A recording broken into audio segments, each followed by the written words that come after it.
If you told Arsenal supporters in 2004, just after they won the Premier League without losing a game, that they would be waiting at least 2 decades before winning another, few would have believed you. The need to cut costs to pay for their new stadium came just as Roman Abramovich bought Chelsea and ballooned the transfer market. And by the time they could spend big again, they had fallen so far behind they were often playing second fiddle and the money was wasted. Arsenal fans have had patience forced upon them, but in the long run this may have worked out well for them. Former player Mikel Arteta took over the club in December 2019, fresh from winning the league as an assistant at Manchester City. In his first season they won the FA Cup, but finished just 8th in the league, and they followed it up by again finishing 8th the next season. In 2022, they finally looked as if they were going to qualify for the Champions League after a 5-year absence, only to miss out on the final day. Many clubs would consider 3 years more than enough time for a manager to prove his worth. After all, Arsenal themselves had given Unai Emery just 1 full year in charge. Having missed out on qualification again, it would have been easy for Arsenal to show Arteta the door. Yet instead they decided to stick with him, and a few months later, it was proven to be the right decision as Arsenal sat top of the Premier League. It hadn't happened overnight, but Arteta gradually got rid of the high-profile stars on big money who were more interested in themselves than the club, and replaced them with young and hungry players willing to knuckle down. Despite an 8-point lead in January, Manchester City would eventually overtake them to claim the title. However, this season should still be considered a success for Arsenal. After the recent seasons they've endured, most supporters would have bitten your hand off for a title challenge and Champions League qualification. So how did they manage it? A successful assistant under Pep Guardiola, it's obvious that Arteta shares a similar philosophy to the Catalan. Arsenal looked to maintain possession, playing out from the back even when the opposition put them under pressure. When playing out from very deep, at a goal kick for example, the back four will spread out, the centre-backs moving out to the edge of the box, while the midfielders ahead of them remain central. When playing out from slightly higher up, around the midpoint of the Arsenal half, this shape will change though, with right-back Ben White dropping back alongside the centre-backs to form a back three, while Oleksandr Zinchenko tucks inside into the midfield.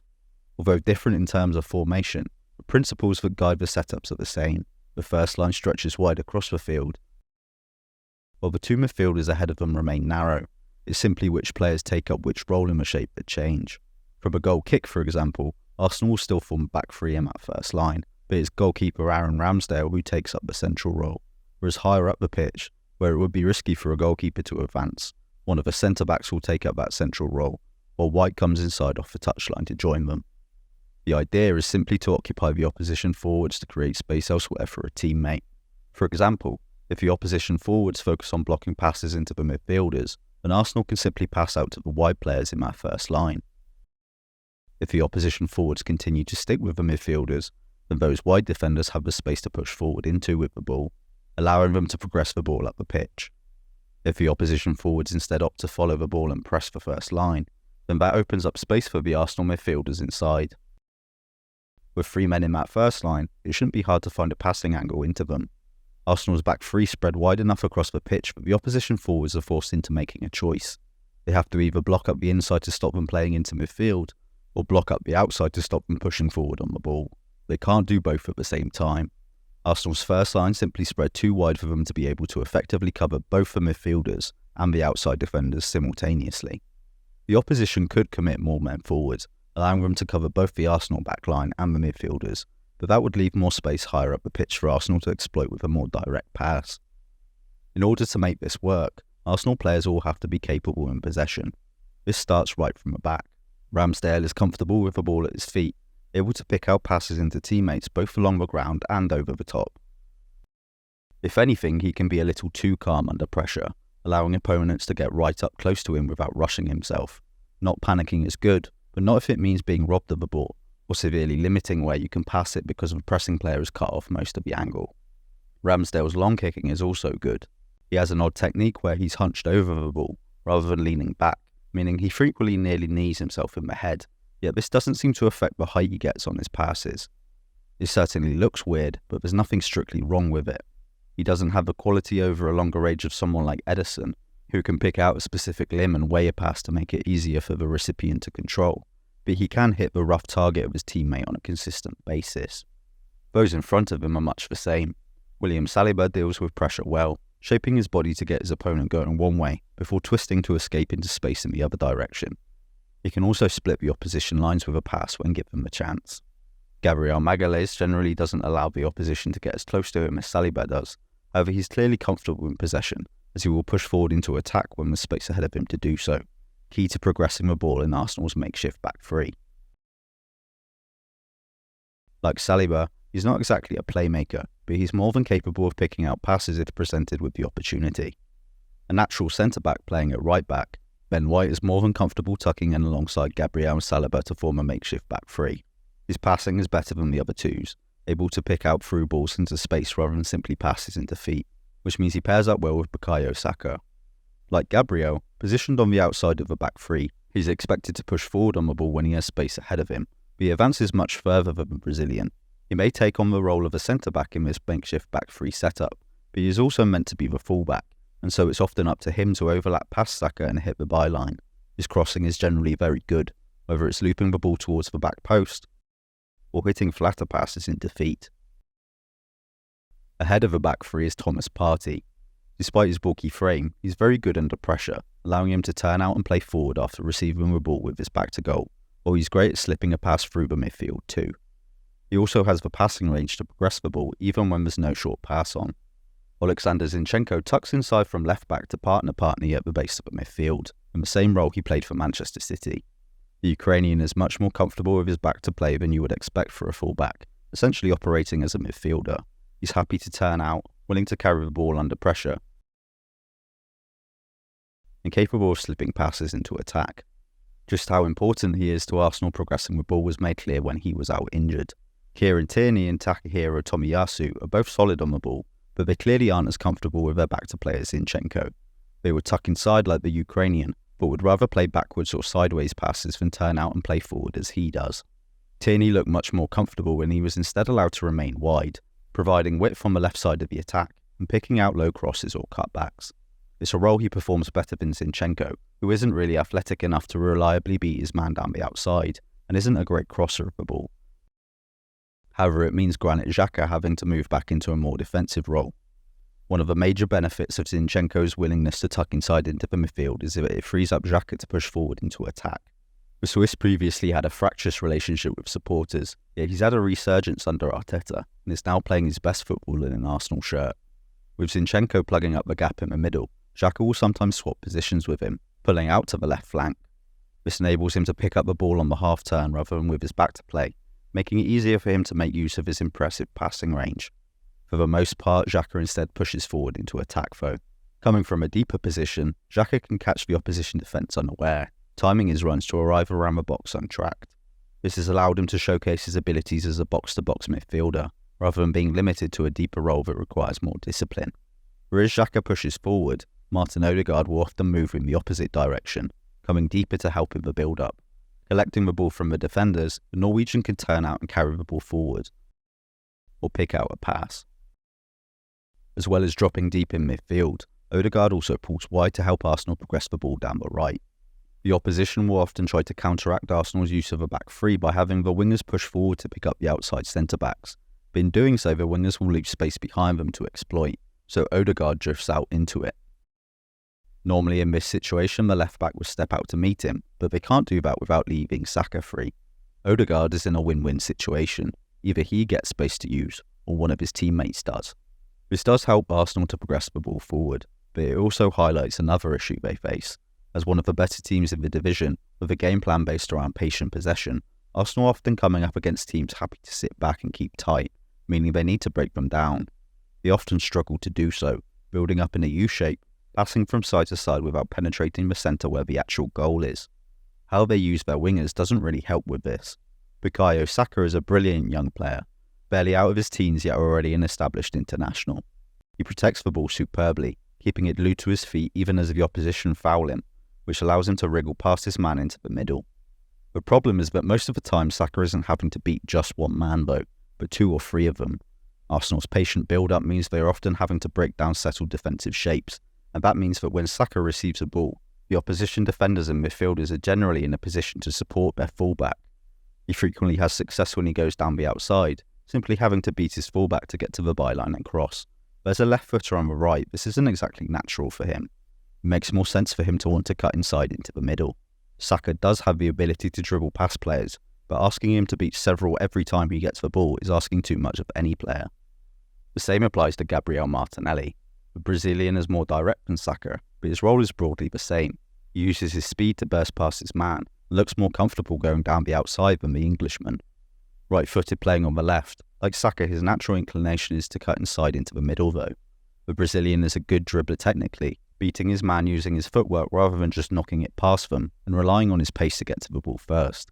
However, he has a tendency to keep his head down when he does so, staring at his feet rather than maintaining awareness of his surroundings, meaning it's easy for him to run down a blind alley and get trapped.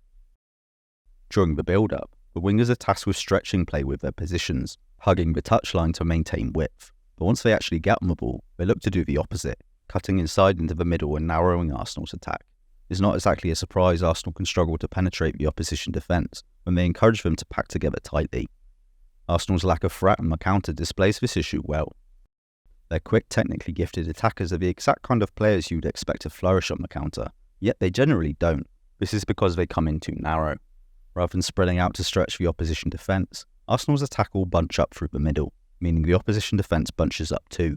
This not only closes up the gaps between defenders for the Arsenal forwards to attack, but puts the opposition defenders in positions where they can easily come across and cover for their teammates. That being said, Arsenal have showcased several solutions to this problem. The first is simply getting other players across to help the wingers so they are no longer outnumbered by the opposition. Odegaard frequently drifts across to the right to double up on the fullback with Saka. Arsenal's main playmaker, Odegaard is the perfect man to help work the ball into the centre. He has the close control to hold onto the ball in tight spaces between the opposition lines, and the eye for a pass to feed the ball into dangerous areas. An Odegaard through ball is often enough to put a teammate one-on-one with the keeper. He also often tricks the opposition with an outside of the boot pass, shaping his body as if he's going to pass one way and slipping it through the other. Nevertheless, like Saka, Odegaard is left-footed, meaning he generally wants to cut inside rather than going down the outside. Instead, it's usually White who overlaps past Saka, helping to change the angle of attack and utilise his crossing. Zinchenko will sometimes do the same on the left, but as mentioned before, his crossing generally isn't great. Instead, it's Xhaka who makes the most sense to pull wide. Martinelli can cut inside on his right, or Xhaka can move to his outside and use his stronger left foot. It certainly doesn't hurt that Xhaka is a good crosser of the ball, whether it's a loop ball from a central position toward the back post, or a more driven one from out wide. There's a nice contrast between the Arsenal flanks. On the right you have the more technical players who will look to work the ball into attack, and on the left you have the more direct players, who benefit from having more space as the defenders are drawn across to the opposite flank. It's not unusual to see Arsenal work the ball down the right, and cross towards Martinelli or Xhaka to finish at the back post. They sometimes do this deeper too, pulling most of their players across to the right, and switching it out to Martinelli in space on the left. And sometimes White will simply hit a long cross-field ball straight to the Brazilian. These are all moves that suit Martinelli's skill set much better than expecting him to dribble past three defenders. Arsenal's narrow attack isn't a big problem, as they have clearly shown they are capable of working around it. It's just that they should probably make use of these solutions more often, rather than slowly passing the ball from side to side, allowing the opposition to shift across unflustered. Gabriel Jesus has also proved himself key to breaking down packed opposition defences. The striker is surprisingly good in the air for someone who stands at just 5'9", with an ability to leap high and place his headers. He's also a good, albeit not great, finisher. He can hit the target first time even from tight angles, often drilling the ball low. However, if he wants to up his goal tally, he could probably do with taking a touch and learning to place the ball more. Too often in his haste to get a shot away, he blasts it straight at the goalkeeper or defender. He is live to the loose ball though, following up on shots for an easy tap-in. Jesus' main benefit isn't his goal scoring though. Brazilian frequently drops deep to collect the ball, helping to work it forward. He can do this by simply holding onto the ball and dribbling forward. Keeping low, he's remarkably difficult to knock off the ball, and he's proven himself capable of carrying the ball from innocuous seeming positions directly into the box all by himself. He also links play well, dropping off the front line to receive the ball between the lines and lay it off to a teammate, or playing a 1-2 to break past the defence. It's probably not a good idea for Arsenal to rely on someone beating a few men by himself in order to break down the opposition, but if they have a player capable of doing so, it doesn't exactly hurt. Although Arsenal's focus on control rather than penetration can sometimes leave them looking a little toothless, it does mean that they spend the majority of their time deep in the opposition half. Forever forcing the opposition back, Arsenal often find themselves with space around the edge of the area, and so have scored a number of goals from distance. Long shots may generally be low percentage chances, but if you're constantly camped out in the final third, those percentages add up. There's a decent chance at least one of them will go in, especially if you have the attacking quality Arsenal do. It also helps Arsenal from a defensive perspective. Once they progress the ball forward, White will push up out of the back three into midfield, seeing Arsenal switch to a 2-3-5 shape. With Zinchenko, Partey and White all in positions to support the front line, Arsenal are well organised to counter-press, or to simply collect any clearances or second balls, allowing them to recover the ball and get back on the attack immediately after losing it. Arsenal also press when defending. Because of the way Xhaka pushes forward and Odegaard drops back in possession, Arsenal's formation has often been listed as a 4-3-3. However, in the vast majority of games, they actually line up in a 4-2-3-1, dropping back into a 4-4-2 shape to defend. Jesus will push up to press the centre-back and goalkeeper, while Odegaard stays back in midfield. Particularly through the centre, Arsenal use a man-orientated press, with Odegaard sticking close to the opposition midfielder. When Arsenal have occasionally used a 4-3-3, it's generally because the opposition are using a double pivot, and so Xhaka is pulled forward to pick up the other deep midfielder. The Arsenal wingers tend to start in fairly narrow positions to block up the centre, but close enough to get out to the fullbacks if they need to. Once Jesus is pulled across to one of the centre-backs though, it's left to one of the wingers to push forward and press the other one, or both wingers if the opposition are using a back three. However, doing so pulls them away from the fullbacks, so the Arsenal fullbacks push forward to pick them up instead. With an energetic and hard-working front line supported by those behind them, Arsenal are often able to corner the opposition and win back the ball using this pressure. The wingers are particularly conscientious defensively, willing to track back deep into their own half to help out their fullback, and Saka is a far better tackler than you would expect for a relatively small attacker. The obvious downside to this approach is that it forces the Arsenal fullbacks to push high up the pitch, far away from the back line. Zinchenko in particular struggles to cover this ground quickly, often not getting close enough to his man before he receives the ball. As a result, the opposition fullback has the time to play a pass into the space behind Zinchenko, requiring Gabriel to come across and cover behind him, leaving a gap in the centre. Towards the end of the season, Arteta altered the setup to get around this issue. Rather than having the winger press the centre-back, it was now Odegaard who would push up alongside Jesus, with the midfielders moving up behind him to pick up the opposition midfielders. This isn't a foolproof solution, as it pulls the midfielders high up the pitch, just as the fullbacks were previously, leaving a gap between them and the back line. However, this approach at least leaves the back line intact, whereas before the fullback would be dragged out and the centre-back would be forced out to cover. Here the opposition can get the ball in space behind the Arsenal midfield, but they still have a block of 4 players between them and the goal. This is consistent with how Arsenal defend. They use a high line to squeeze the opposition, but if their opponents play through the press, they prefer to drop off and regroup, rather than insisting upon keeping their high line as Liverpool do, for example.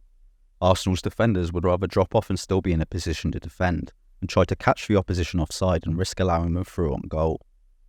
Even when they do go in for a challenge, you'll generally see them drop off and try to cut off the opponent as he advances, rather than racing as quickly as possible to him and risk missing the challenge. Gabriel suits this style. It's rare to see the Brazilian fly into a tackle. Instead, he generally looks to get close to the opponent, but then halts there.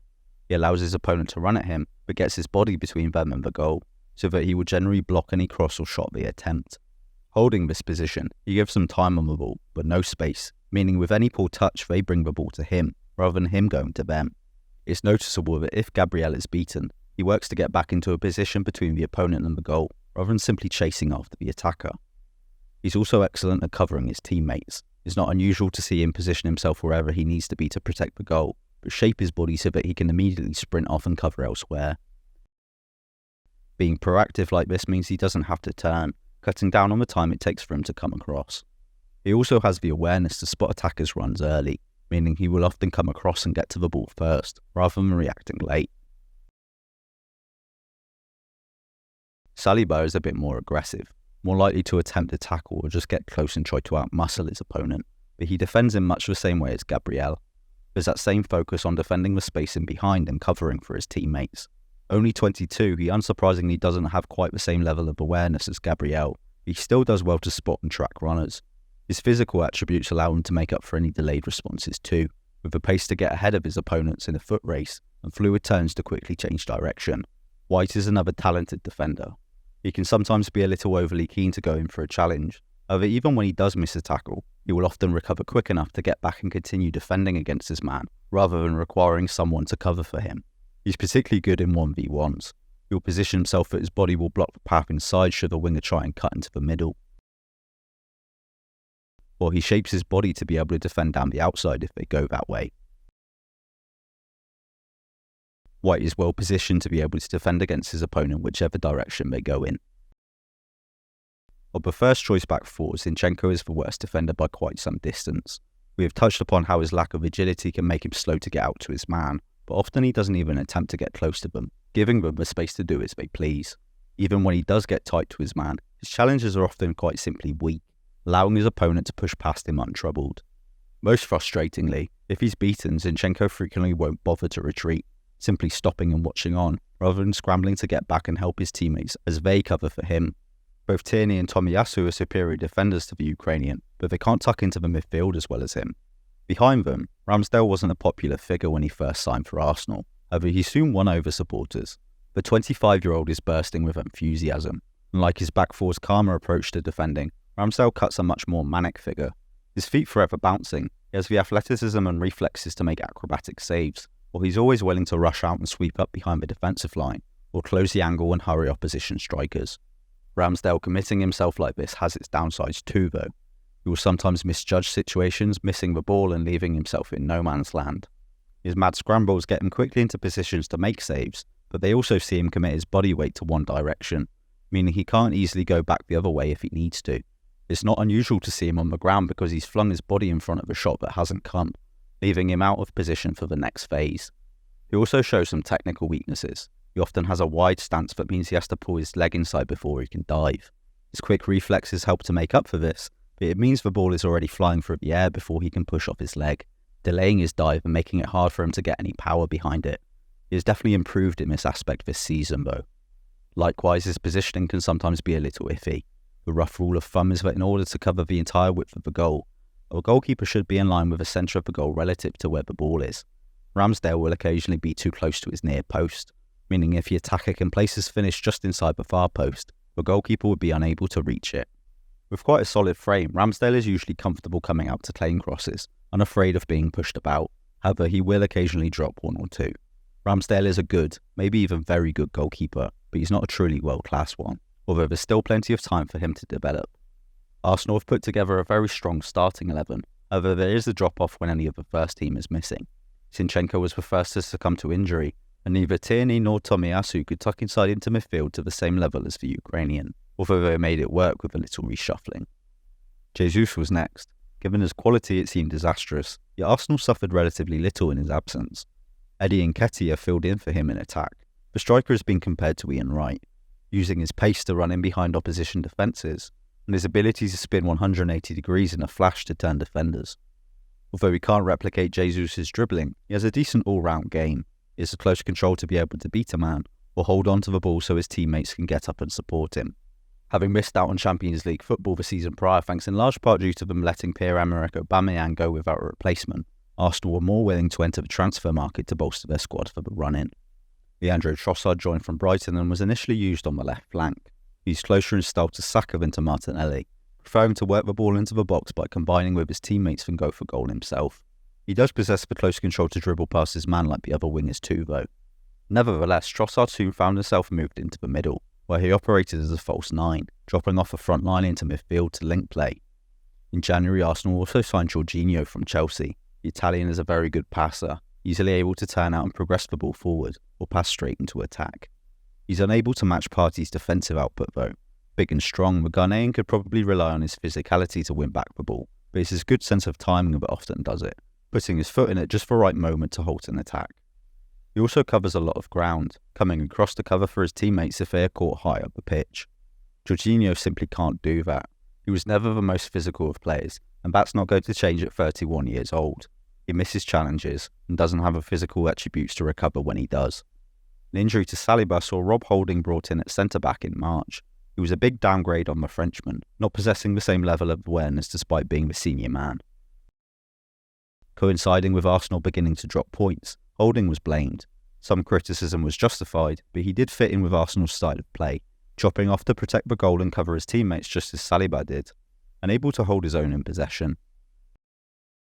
His replacement at the end of the season, Jakub Kiwior, was much worse. playing more aggressively than the rest of the back line, and sometimes lazy in tracking back.